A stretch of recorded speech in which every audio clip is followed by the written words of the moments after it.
Good morning. Welcome to the Celtic Way Morning Briefing Live. I'm Tony Haggerty at a Haggerty10 on the X handle, and I'm joined today by Ryan McGinlay at the Ryan McGinlay on the X handle. How are you, Ryan? Yeah, I'm not too bad. It feels like we've hardly been away on these on these streams. We were on late last night and then we're on earlier this morning. So yeah, still roughly the same after last night. Disappointed with the result. There's definitely some, as the tagline says, there's definitely some lessons that Celtic do need to learn in Europe, especially with particular players. But yeah, overall, I'm not too disheartened. It could have been a lot worse in the scoreline. So yeah, that's how I'm feeling just now. Feeling disappointed, but I know it could have been a lot worse last night. The morning after, the night before, Feyenoord 2, Celtic 0. Feyenoord win the first match in Group E. Celtic reduced to 9 men. Gustav Lagerbielke sent off and Odin Thiago Holm also sent off on a night when it started brightly, started as well as it possibly could, and then just seemed to implode just round about half time and the hour mark. But we'll get into the nuts and bolts of it all, Ryan. But first and foremost, always direct you to this start line running along the bottom. You help us if you subscribe to the Celtic Way, and you'll help support top quality football journalism covering the club you love in the process. Hit that button, guys, www.celticway.co.uk/subscribe, as Ryan said last night. You're helping us grow the YouTube channel. Also, subscribe to that. And if you like what we do, we help us produce these YouTube videos for free. Then hit the subscribe button and subscribe to the website. All sorts of quality content on there. So make sure you hit the button www.celticway.co.uk/subscribe. Now, Ryan, start line. What lessons does Celtic need to learn after Feyenoord defeat? What's your take on that? What lessons do they need to learn? First and foremost, we'll just go straight in, get in about it. On you go, sir. I think it's just individual errors, really. Individual errors are costing the team. Now, last night I was watching the highlights on YouTube, and TNT Sports has said, "What a free kick from Steng." I don't know if they were watching the game. I don't think it was all that great a free kick. It was one that Joe Hart should have been dealing with. He's too far. He's too far to the left where he should be diving to the right. If he stays in the middle of his goal, or even just a little to the left, then he's going to be able to get that and keep it out. It's a routine save for what should be a good goalkeeper in the Celtic goals, and he doesn't make it. Unfortunately, these are the lines, and these are the fine lines that are the difference in the Champions League, which we've spoke about at length during during pre-season, during the start of the season, when we said that whilst the transfer window was open, Celtic would do well to consolidate this position. When the links were about with Dominik Livakovic, I think there was a lot of excitement because he was a European caliber goalkeeper. He was in the prime of his career at 28 years old. It was very much against the model in that regard, whereas Celtic probably wouldn't make a profit on him, but they'd get a good 5-6 years of a solid goalkeeper if he did choose to stay for that amount of time. He stayed that amount of time at Zagreb. So yeah, it's disappointing that position was never strengthened whatsoever. I think that might be down to the fact that Benjamin Siegrist stayed at the club. He's not even quoted whatsoever. It's Morrison that was on the bench rather than Siegrist. I'm not actually sure that he was in the Champions League squad. I don't think he was. Scott Bain was chosen ahead of him. So yeah, if those weren't in motion, if there wasn't any space for a goalkeeper to come in, then I understand why Celtic didn't go in for a new player. But it was clearly a position along with left back that Celtic needed to strengthen in the transfer window. They didn't do it, and I thought two of Celtic's poorer performers last night. I know he saved the penalty, but you've got to put him at full fault for that goal, whether it be the wall or the goalkeeping that was involved. They're both his duty, and it wasn't carried out the way it was, the way it should have been, and therefore a goal was taken.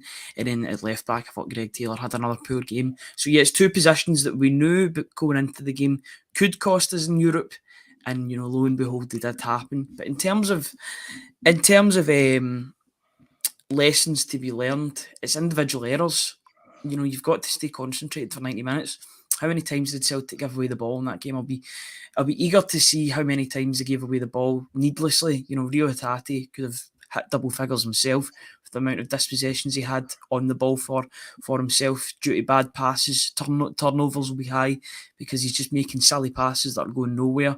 You know, if you're having a bad game, which is what he was, and I'm not putting it down to lack of effort because the guy was sweating after 45 minutes. You could see in his hair, he was absolutely, his hair was absolutely ringing. He was putting in a good effort. It's just everything that he was doing, one way or the other, was just going wrong, and it really wasn't working out for him. Therefore, I think Brendan Rodgers, I think you're right. Brendan Rodgers should have taken him off at halftime, as you were saying, to I was take him out of the surprised he firing didn't. line. Yeah, I was very When I seen him surprised coming out in he the didn't. second half, I was surprised because he looked absolutely shattered. He looked shot, and you know things didn't get any better for him. I know he was taken off, and Odin Holm was brought on, and we know all about what happened a couple of minutes later. But yeah, individual errors, you know, you can't make them in the Champions League, or you're going to get punished by good teams, and that's just the case. That's what happened.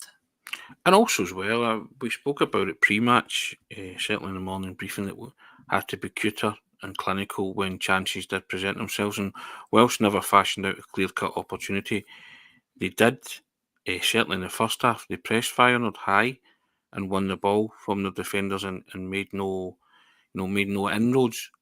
And after that, with the passage of play, the Hatate one where he could play in Kyogo, for me, is criminal. You know, he has to look up there and give it to his compatriot for a free shot at goal.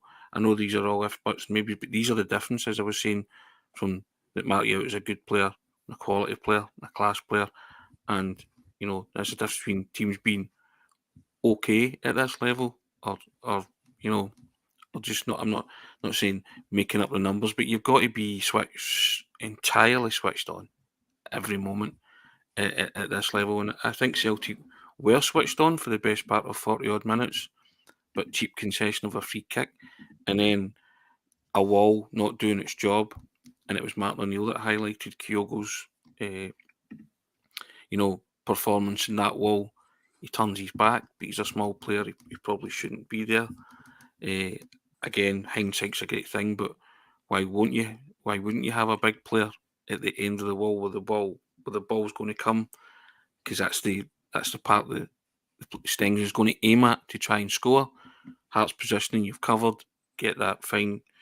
Didn't cover yourself and glory, could have and should have done better. So there's all sorts of things that Celtic can work on, and we spoke about it, that we wanted to see what they'd learned. And whilst I'm not completely writing them off, there were some things in that opening 40 odd minutes that were okay. Because I said to you, they're doing okay. They were certainly competing, but I wish their ball retention would have been better. And also, we never touched upon this last night, Ryan, but I've had a chance to see it again. But the Maeda one where he's cleaned out and he took the double touch and it went out for a by kick, I actually think that should have been a penalty. Should have gone to VAR, certainly, to have a look at it, because the final defender doesn't get any touch on the ball and cleans Maeda out. So these are things that you also need to go in your favour as well on a night like last night. But I think we were coping. We were Celtic were doing okay up until the concession of the free kick that led to the first goal. I go back to it, the ball retention could have been better, but I made the point last night, I wasn't too impressed with Feyenoord, and I think if Celtic have it all to play for at home, then they're a team that can be got at in the final game of the section. A lot of football to be played before that. Touched upon the fact that your home games are now going to be crucial, but I think I agree with Brendan Rodgers to an extent that if they've got a fighting chance come the last group game, then Celtic can beat Feyenoord in that game, but they need to give themselves a fighting chance before that, don't they? In the 4 games that precede that. So, but I mean, that's the only kind of slight positive I'm taking from it, that for 40 odd minutes they were coping, they were containing, didn't create an awful lot, but again, I'm sort of saying that they were executing the game plan, and they were well drilled.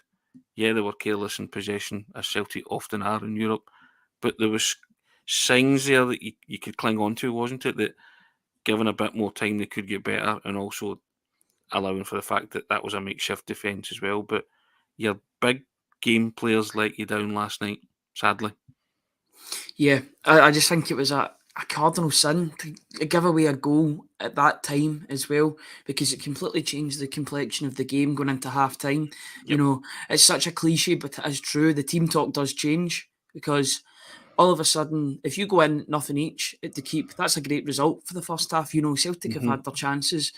They've kept it level. They've kept it resolute and strong at the back. You know, another 45 minutes and they can get something for the game. Whereas you're right up against it. Celtic are right up against it at halftime, especially by the way that it's conceded as well. It's such a poor goal to concede that'll affect the psyche of the players as well. It's not as if you've been undone by a bit of brilliance, because I We don't think never the free kick. we never score those kind of goals, Ryan, ourselves, do we? Well, I think that Celtic do score brilliant goals in Europe. It's just we But that's what I concede mean. awful ones. Yeah, Yeah, but we never get the rub of the green that way. Where we score a goal like that, that's when Celtic have to score yeah, brilliant goals. You have to work very hard for and goals in Europe. That's maybe what I'm saying. that's Celtic need to be more streetwise in that regard, Yeah, and maybe throw a leg in when they see an opportunity. You know, I don't want. At the end of the day, I don't want Celtic to be making up the numbers in these competitions. You know, no, oh, Celtic Park's a great atmosphere. Celtic are a historic club that won the Champions League in 1967. Listen, as good as that result is, it's 2023, and Celtic's European record, especially away from home, is absolutely deplorable. And the home yeah. record isn't much better or anything to write home about in recent Fed, years. fed up being a tourist attraction for players and a box ticker for players saying that they've played at Celtic Park. I'm fed up with that. And I said last night, it's becoming painful watching Celtic away in Europe because you care too much. And it is the hope that kills you. But I didn't see anything from Feyenoord last night that frightened me for the home leg. And again, I got back to it. We mentioned last night, would 2 or 3 quality players have made a big difference to Celtic on the night? Probably. Not even get a draw. Celtic could have possibly won that match. Because, as I say, I trust the manager to set them up in a way. And up until the concession of the first goal, that game plan was being executed and drilled with players that were coming back from injury, a makeshift defence, et al. So you just, you talk about the lessons. Lessons are that we can't keep giving the ball away because it will come back to bite you, and you have to be creative when you get the chance because there are numerous times they dispossessed Feyenoord high up the pitch and nothing came of it. And so you say to yourself, do you sign players in January and then get them used to a certain system so that by the time the Champions League games come around, you're fine? And I get all the argument about having lots of money in the bank in the Scottish League isn't all it's cracked up to be, and it's hard to attract these kind of players. I'm talking about the balancing act. I'm not talking about being reckless in your spending, but I'm talking about maximising. If your ceiling is £5 and £6 million players, then go and scout the best. Go and scout the best that you can possibly get. We've spoken about this before. Go to the top 5, the teams from 5 to 10 down in Italy, Spain, Germany, and see if you can get, a calibre of player that can take you to the next. I mean, Seville have done it. Sevilla have made themselves a Europa League experts, haven't they, over the past few years by getting quality in their squad. Maybe not quality to take them to that top level, but they accept what they are. So if Celtic have got those kind of financial parameters and ceilings, go and get the best players that we can in order to be competitive in the Champions League. Because you said there, a goalkeeper, a left back possibly, another midfielder, or dare you say it, a striker? Because Kyogo, as much as we love him, sometimes you have to rummel them up, as they say, Ryan, up front, and offer something a bit different on nights like last night.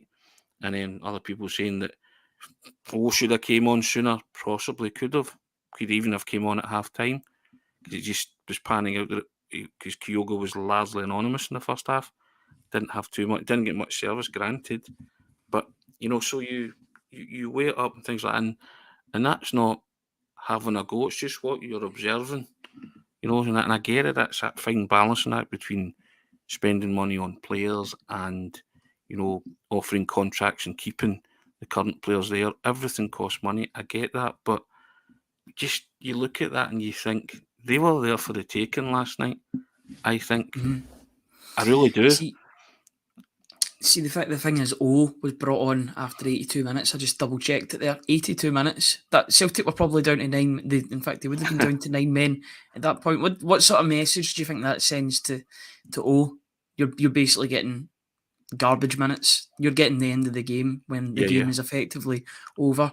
What does that say to a player that's trying to make it in the team? Does it say that there's only one real striker at the club in Kyogo at this point, or one striker that Brendan Rodgers rates?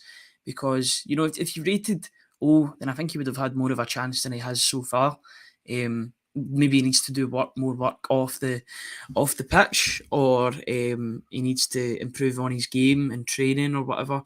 But yeah, it looks as if he isn't fancied, but for whatever reason, because 8 minutes, he's got no time to immerse himself into the game or make a difference. With 9 men, it's basically just an admission. Basically, you're getting on the pitch for 8, 9, 10 minutes. The 8 minutes plus the 7 minutes injury time. So yeah, it might have felt like he got a lot of injury time. He got a lot of game time, but yeah, at the end, the game was already over by the time he was coming on. I think that really does show you the lack of depth, even though there's quite a few names on that bench. In terms of the squad depth, it can leave a lot to be desired at times, I reckon. Yeah, and it just seems to be on a loop, isn't it, with Celtic away in Europe? There seems to be the same kind of things that you're talking about year upon year, and you say, oh, hopefully lessons have been learned, and that's what I was wanting to see, if lessons had been learned. And again, it's only match day 1, and I was encouraged by the performance in terms of the way they were able to contain Feyenoord up until the concession of the first goal. But it was vital that they got in at 0-0. At 1-0, that it was an entirely different team talk. But if it's an entirely different team talk, you have to go and affect the game after that. So I would have made changes at half time. Hatate certainly would have came off. Would have brought on Turnbull or Water possibly. Or Bernardo as well. Bernardo, possibly. He didn't get Bernardo, a lot of game time either. Yeah, possibly Bernardo. And asked him to try and have more of an effect going forward.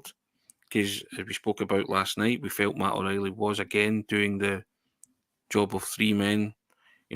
Callum McGregor, again, on a European night, didn't cover himself in glory. I'm loath to criticise players, but when you're falling below that bar, especially on a Champions League evening, then you're going to get what's coming to you eventually. It's just a matter of time. But, they'd given you cause for optimism and hope up until that injury time concession of that goal. That really is, a boot in the solar plexus, isn't it? The proverbial kicking the you-know-whats. And it's just that you just sort of resigned yourself after that, didn't you? Mm-hmm. You sort of thought, yeah, oh, that's it. It's even despite, because you knew the first goal was crucial. Had Celtic scored the first goal, they'd have something to hold on to and might have gained in confidence from that, and you started to. I think what happened was exactly what happened at Ibrox in the reverse. To Celtic, they were playing well. They were shifting the ball about, and then bang, they scored in injury time at Ibrox and took confidence from that. Feyenoord did the same, so to Celtic last night, and I wasn't impressed with them at all. That's why I don't buy all the hype when people are talking about them. I'll watch with my own eyes, and what I saw last night didn't impress me greatly, and that's where I go back to it. And I think I felt a bit of mix of anger and frustration that they were there to be got at, and I certainly think they can be got at in Game 6 But it's up That to is, unless they Celtic. had a bad night at the office as well. Their bad night at the office could turn into a 2-0 win at home. Correct. They could be better away from home. They'll have Jimenez back for the or you would assume. You don't know who's going to be available for the 6th game because there's still another 4 games to play before that, and domestic games. Injuries happen, so you don't know what the situation will be with regard to both teams. But I think a lot of Feyenoord. You've just nailed it there. Their bad night's a 2-0 win. Celtic's bad night in Europe is inevitably a loss, home or away. Right? So it's the levels that Celtic are playing at, unfortunately. They have to get a couple of things. We said that in the pre-match as well. We said a couple of things have to happen for Celtic to get a good result, I reckoned. Feyenoord had to be off their game, which they probably were. They weren't at the best of their abilities. We know that they've got goals in them. They've 17 goals in the last 3 Eredivisie games. So yeah, they are a high scoring team. They only scored 2, which suggests that that they weren't there. They weren't all there last night, but they still got the result. Celtic had all 11 men had to stand up and be counted for. That wasn't the case last night, and that's the reason why Celtic lost the game, because they shot themselves in the foot. If all 11 men played to the best of their abilities, then they would have gave Feyenoord the game, because Feyenoord were having an off night. I still think they're a good team. It's just they had an off night, but they still had enough to beat Celtic, because Celtic were doing the job for them. They were doing the attacking for them in some respects, because Celtic were shooting themselves in the foot time and time again. The Joe Hart goal, preventable. The first red card, preventable. Doesn't need to go across him like that and make a challenge. Odin Holm, entirely preventable. You don't need to make a name for yourself. Just keep your feet on the ground, or keep your feet on the ground and don't go into that tackle. Don't put pressure on your team. I know you're committed, and Brendan Rodgers came out and defended them. I know he's saying that out there, but in there he'll be like, that was idiotic. You put your team under even more pressure than there was. 10 men is a tall order. But 9 men is even worse in Europe with a team that know how to score goals. If it wasn't for the offside flag, it could have been 4 or 5, which was the way the game was going in the second half. But yeah, Celtic's own mistakes are the things that cost them, because I didn't see that total football from Feyenoord. We might see that in the reverse game at Celtic Park. They might be a good team, but from what we can see and what we can analyse, it wasn't the greatest performance from Feyenoord either. Yet that was more than enough to beat Celtic on a night where they shot themselves in the foot.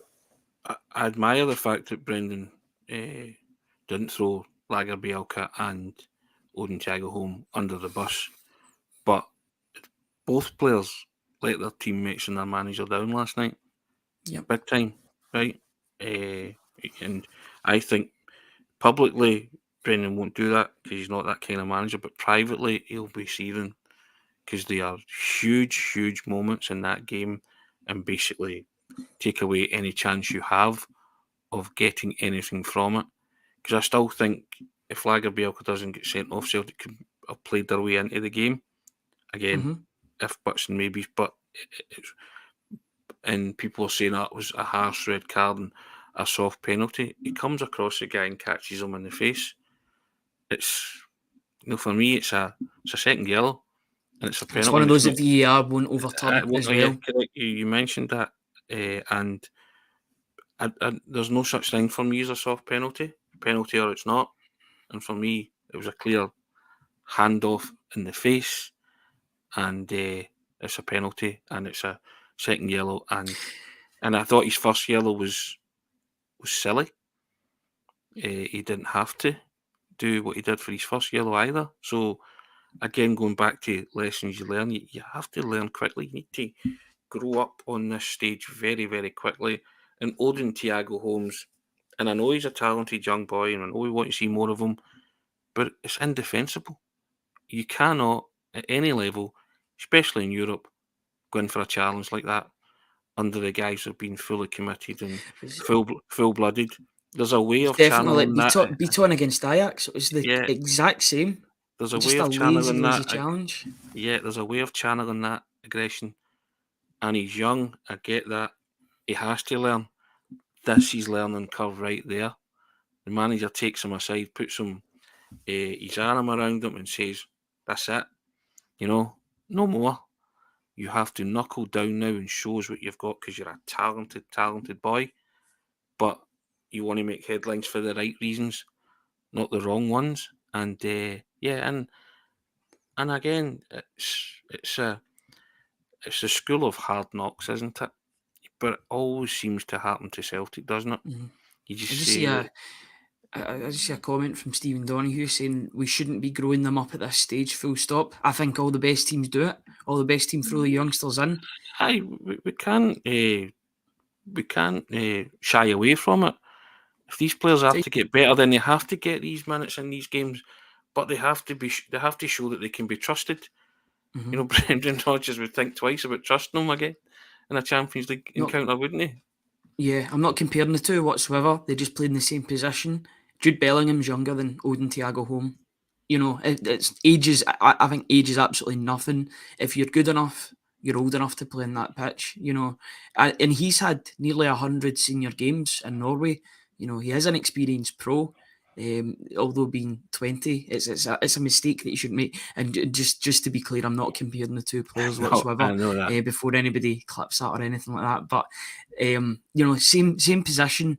If you're good enough, you're old enough, and that's a tackle in any age group that he would play in. That tackle's a red card, whether he's playing for the youth team, under 20s international, under 21 international, at the B team, in any form of football, Sunday league. That's a foul. That's a red card. I'm not having a go at Odin Thiago Holm. I'm saying what he did was indefensible. He's a talented boy. The manager's telling you he's a talented boy, so he sees him. You cannot do that on that stage. That's all I'm saying. A moment of rashness, rush of blood to the head, call it what you will, but it has cost Celtic 10's a nigh impossible task. 9, it's finished. You know, and there was when he gets sent off, 68 minutes in the clock. I think his Champions League debut lasted 10 minutes, something like that. That's just like Neil Beaton. Neil Beaton did the exact same on his Champions League debut. And that's what I talk about when I mention the impetuosity of youth. That goes two ways. You show no fear and you rise above it and you show exactly what you can do, or you do something like that. And that's what happened last night. I don't know what he was thinking, because at any level of football, you're walking off the park, and to do it last night on that stage it's just bitterly disappointing. And he's let his manager and his teammates down, and the managers come out and defending him, because that's the way, that's the manager's shtick, and I get that. But I think deep down, Brendan Rodgers was saying, "No, what are you doing? You know, we need to have a chat about this, because I need to nurture this talent that you have. But you need to help me as well by not getting involved in stuff like that." Brendan Rodgers also said about Lagerbielke, he doesn't need to get involved in a fight. He didn't. The ball was running through to Joe Hart. That's the only way the Feyenoord player could have get any change out of him, by trying to muscle him out of it. So, and you know, and back to what we were saying at the start, you know, there were certain points in that game where Celtic were containing them. They weren't a potent attacking threat, but I was happy at that part for a start. And I thought if they could play themselves into the game, and that's what I mean with ball retention, when it goes up top, it has to stick. You know, and I wanted to see what Palmer could bring. He's maybe just not ready, or not as fit as I thought for an occasion like that, because there were a couple of times he cut inside and his final product was really, really weak. And I was, you know, and you're I don't know, are you expecting too much? Possibly, but I'm expecting a wee bit more composure, a wee bit more quality. You know, Yeah, I would agree there with was one that. he floated out the park. There was one he came inside and he could have gone for a colour, and he curled it into the defender. And you're thinking, you've seen players come in and bend it round in top corners and stuff like that. And I just thought, I was disappointed in that, because I'm thinking, you know, Celtic have spent good money on you.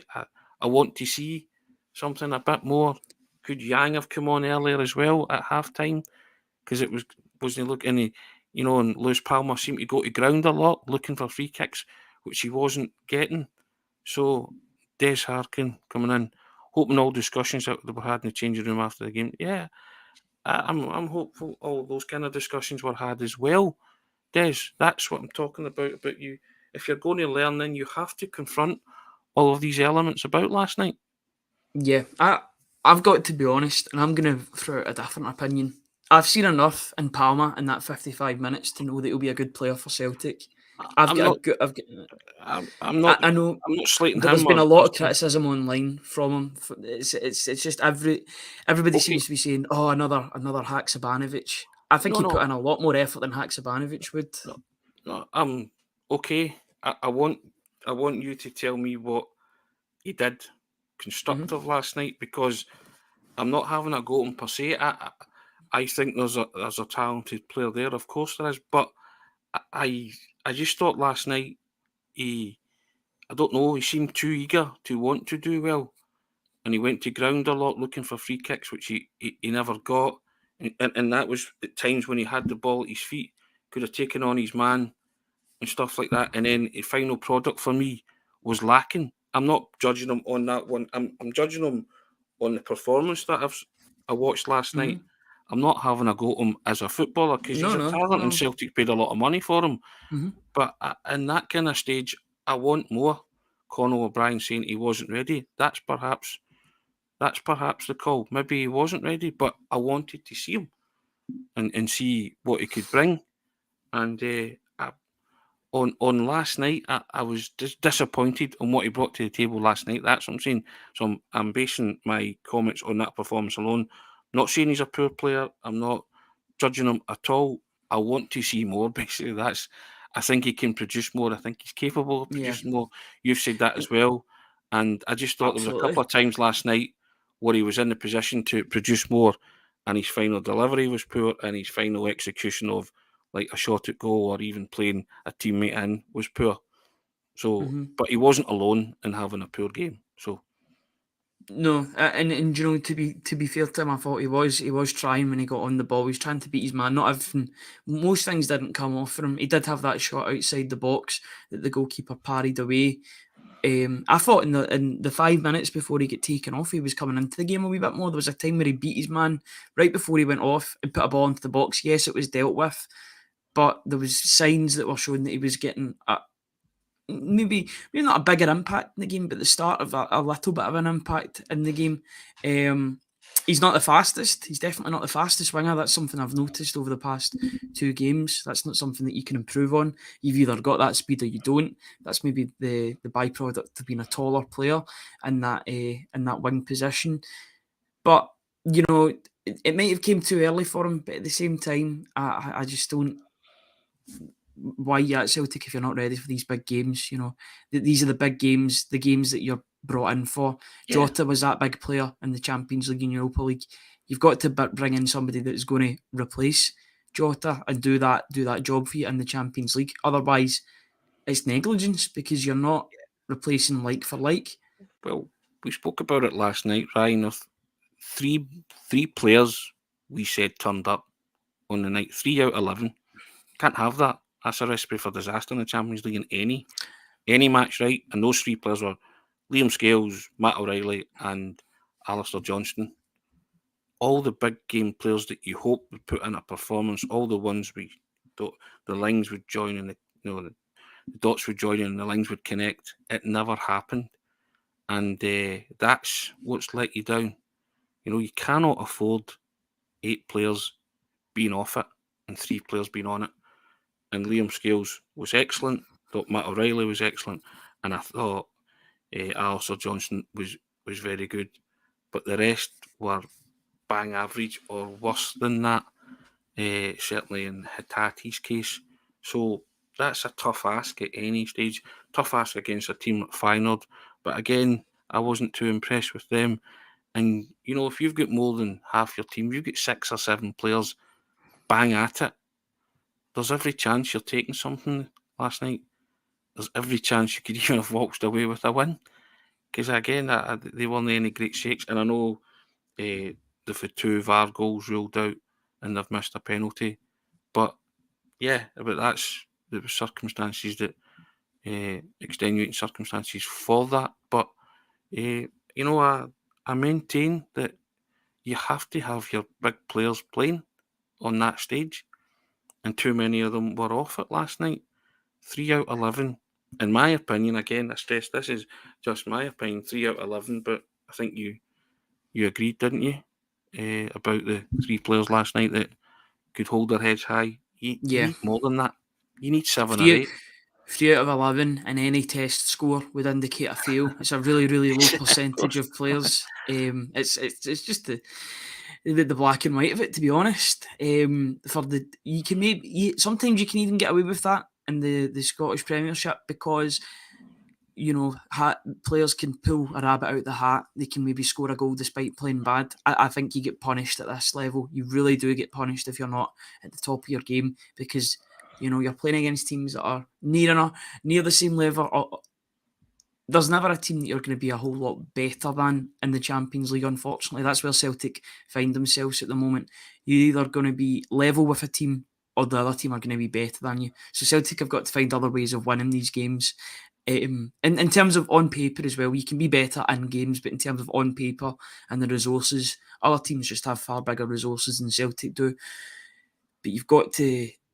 Every player, both in the starting lineup and on the bench, has got to come on and make a name for themselves in a positive way. Unfortunately, players made a name for themselves in the wrong way last night.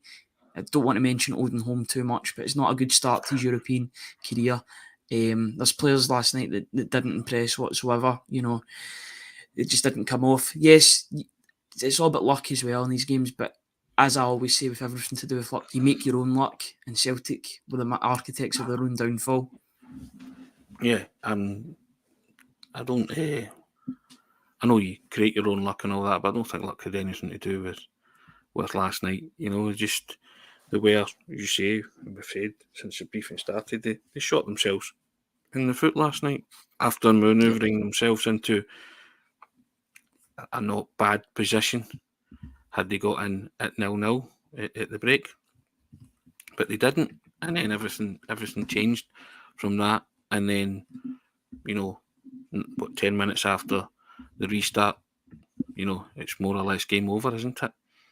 Yeah. It's just, and it's galling and it's frustrating, and I say that I used the word anger. I think anger's maybe too strong an emotion, but you know what I mean.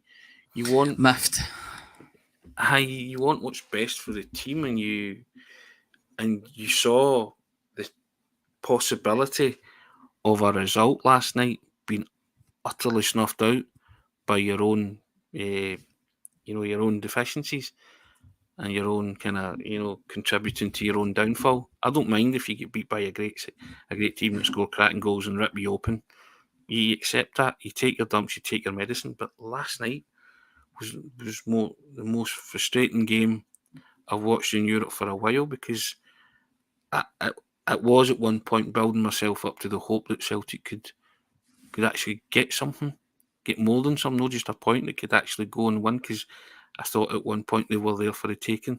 But there you go. It is what it is. But I hope at the home games that Celtic actually do stop the whole tourist attraction atmosphere stuff, and they set about Feyenoord, Lazio and Atletico Madrid in the home games, and it could be crucial, as we've spoken about before. And so I just think that now it's important that they lay a mighty glove on these teams at Celtic Park, and it does become that fortress that you talk about, Ryan, and it becomes a place when during the Martin O'Neill era and Gordon Strachan era, a lot of big teams came and they fell. I want that to happen again. I want the Celtic players to believe that can happen again, because I think for a while, certainly last night in the first half, they believed that they belonged on that stage until it all went wrong. And I think Brendan Rodgers spoke about that. And they didn't crumble.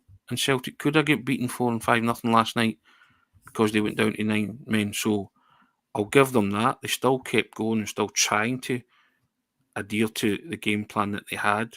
So, but there's no solace and comfort in a 2-0 defeat. They still lost. Feyenoord's worst was still better than Celtic's. So, and that's what galls me. Yeah. Sorry, you flicked up a comment there. Yeah, I did. We haven't won a Champions League game at home in 10 years. Hopefully we can change that awful record. I can't believe it's been 10 years since Celtic won a... And those stats are galling, aren't they? Mhm. They're absolutely galling, and they have to put that right. You have to at some point learn on this stage, and and produce. And I think they can. They're capable of it. They're certainly capable of it. And what I saw last night from Feyenoord didn't frighten me at all. So we have to go toe to toe with every one of these opponents at Celtic Park. The 2 away games in Spain and Italy will take care of themselves. But again, go back to watching Celtic away in Europe is a painful process at times. It really does hurt you, and we will see what happens. But our home games are now. I mean, there's Alistair Ross saying Lazio's a must-win game. I think it falls into that category. It's It's a a must not must-win get beat game. Yeah, but, They need something uh, from the game. yeah. And Francis PC can come in saying Celtic break records. Yes, they do. And Thomas Gallagher saying he's still confident we'll get out of this group. I'm not writing Celtic off by any stretch. We are commenting on basically last night. There are 5 group games to go, and I would never rule Celtic out of any competition. But in order to advance, what lessons do they need to learn? They can't keep shooting themselves in the foot and being masters of their own downfall on nights like last night. So I'm not in any meltdown mode at all. I just feel that I'm, I'm frustrated because there was so much more there for Celtic. Had their big players turned up, had they kept possession of the football better at times, especially in the first half, and had they been a bit more creative, I'd love to have seen them, really put Feyenoord's backs to the walls for any consistent period of time, because I think there would have been joy to be had there. Yeah, it's once again Celtic in Europe. What ifs always seem to be the case. It's copy and paste every season, unless Celtic learn their lessons from deep within, and that even probably goes to the board as well. You know, they were posting record profits the day before, and then they were putting out a team with the same goalkeeper and left back. You know, these positions weren't remedied in the transfer window. I don't want to harp on and on about the transfer window, but you know, it's just passed. It shot what 19, 20 days ago. There were some positions that just were neglected, I would say, and now they're. It's like they're coming home to roost. All these problems, these problems are coming back, and we knew that they would. You know, I don't think it's revisionism or anything, because we spoke about the fact that these positions needed to get remedied. They needed remedied the whole season. It's just, it seems as if bigger positions were of a higher importance. The centre back position, obviously, that could not be helped. There was injuries in that. Yes, Celtic bought 2. They couldn't have imagined that Starfelt would have been leaving the club. I think they were preparing for Starfelt to stay at the club. He left and joined Celta Vigo, which meant that another centre back had to come in. Then that would have been problematic itself. But then there was injuries. Cameron Carter-Vickers gets another injury, which is concerning. Mike Nawrowski is in the door, 2-3 minutes, 2-3 games, and then he's getting an injury. Nat Phillips, who was brought in as the emergency centre-back option, is now injured. You know, it's not good when the emergency option is now injured. You're hoping that he'll be okay for the weekend or whatnot, or I don't know what his prognosis is for him coming back, but you're hoping he can come in and make a difference, because he's no good to the team, unfortunately, if he's on loan and they can't even play. Last night would have been a good game for him. Would have probably played him in scales looking back on it now. If you were going to go for that all-out defending, you know, make as basic passes as you can, but header that ball out of play, or header it away from danger whenever you can. Yeah, it's problems that we've known have been the case. It's not as if we've learned anything new last night. That's the most annoying thing for me. It's things that we've seen happen time and time again in Europe. It just gets annoying speaking about it time and time again. You know, you've got to learn your lessons. Is that maybe a lesson for the higher ups? That you've got to speculate a little more in order to accumulate, you know, those £9-10 million players that were getting banded about. Are they the difference makers in Europe for Celtic? Are Celtic going to have to break the bank, you know, sign a player for 8, 9, 10 million, sell him for 30, if that's the case. If he's good enough, they will go for that money if you're continually playing in Europe. If they'll come, Ryan. That's it. I know, and you've got to give these players wages in the region of those fees as well. Yeah. Or not in the region of those fees, but fees or wages that go with that amount of money. You're going to have to break the. But this is all, and I'm at risk of repeating myself, is what we were talking about in the summer. But these are all things that could have happened in the transfer window. They didn't. I think Celtic, yes, they did recruit a lot of players. It's yet to be seen how many of these will be solid first-team regulars and what ones will be projects. I think you can be both. A player can be a project and be a first-team player just because of the level that they're playing at, especially domestically. But it remains to be seen. So far, it's been the usual suspects that have stood up and been counted for so far this season, and Kyogo, O'Reilly, to a lesser extent Hatate in the last game. I know he was poor in the game before. Alistair Johnson, all these usual suspects. We need to see more from the players that have came in the door. Liam Scales as well has done well, but we need to see more from the players that have joined the club, because it's a big step up, but it's a step up that they've wanted. It's a step up that they believe that they can achieve. So yeah, they've got to show more. It's a big step up. They need to step up, Ryan. Basically, that's the long and short of it. Yep, they've got the move that that their talents and their career dictates. They now have to step up. You cannot just lie back and think, great, you've hit some kind of comfort zone because you've got to move to Celtic. It doesn't happen like that. So, and I think they're all aware of that. And I still think there's lots of improvement in this Celtic team under Rodgers. It is still early, and it is match day 1, and I think there'll certainly be a different team by the time match day 2, 3, 4, 5 and 6 roll around. So I'm not writing Celtic off at all. And I think there's plenty of time and scope for these players to come good. So the lesson I hope they learn is, okay, if that's your duffer, then it's out the road in match day 1. There's 5 games to remedy this big time. And so, it's I'm not despondent. I was just frustrated last night, but I'm certainly not despondent, because I feel for the first time in a long time away from home, that was a game that Celtic could possibly have won. And it seems kind of mental saying that, but I thought it was at a certain point it was there for the taking, and that's what frustrates me more than anything else. And it's gone. You have to move on. It's Livingston on Saturday, which we'll preview in the coming days, but we have to have the inquest and the post-mortem after a defeat like last night. And as much as it pains you to do it, we have to pick through the bones of what we saw last night and give your opinion, because that's what we do, and we appreciate everybody. I mean, over 400 people joining us live on the broadcast, and guys getting tore into the chat and having their own say.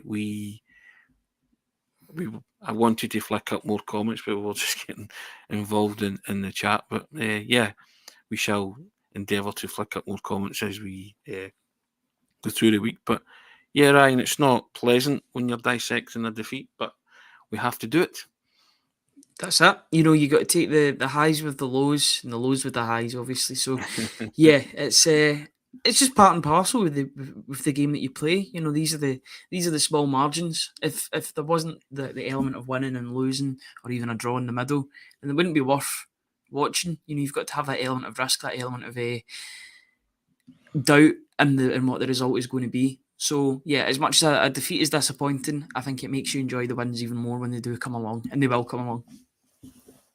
Indeed, that's nearly 50 minutes, guys. We've been going this morning talking about Feyenoord 2, Celtic 0, Francis BC Green, Celtic move on. Of course they do.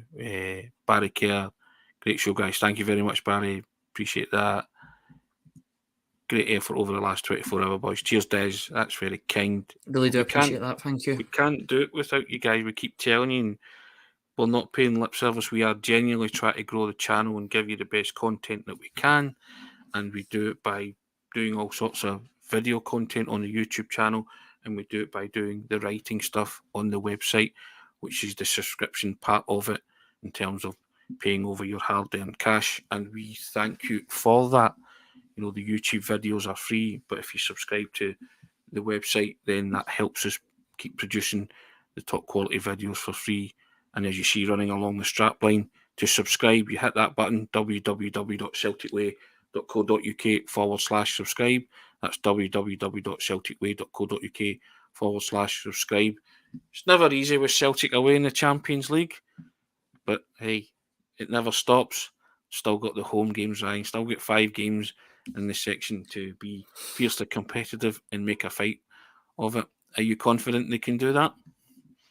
Yeah, you know, there still was some positives in the game. We'll move on to the Livingston game, back to domestic matters, but that Lazio game will come thick and fast. You know, should be a fiery atmosphere between the two sides. You know, they're two sides that traditionally don't really get on with one another. Hopefully we can rekindle that sort of rivalry, and that makes for a good game. You know, I think sometimes the relationship off the pitch can mean on the pitch. I mean, last night was a fiery game as well. You know, there's plenty of tackles going on, even though the two teams get on off the pitch, or most of them do off the pitch. I know there's one or two scuffles, but Lazio and Celtic, you know, that's a game that makes itself. I think that you put those two teams together in Glasgow, we'll see how it goes. It's a must not lose scenario. Probably need a win if you want to progress to the next stage in Europe. But we'll see how it goes. You know, it's you've got to be in it to win it, and let's hope Celtic can go for the win next time out. Well, they're still in it. 1 down, 5 to go. Nothing lost at this moment in time. So we hope that Celtic can, as I say, be fiercely competitive in the remaining group matches. Livingston in the Premiership on Saturday. We will talk about that in the coming days. But Ryan, thank you very much. Another stellar contribution after a long day yesterday. Strapped myself in to do it all again. But hey, there you go. Wouldn't want it any other way, mate. And thanks, guys, for the comments. Really appreciate it. We shall see you all back on the channel tomorrow. 10ish, isn't it? Sean Connery time, something like that. 10:05, round about that. We endeavour to try and do our homework before we come on and not just jump on and talk mince. Although some people Thanks very much, by the way, guys. The numbers for today's stream have been incredible. Yeah. The numbers today have been really, really good. The best have been in a wee while. So we do appreciate everybody joining us.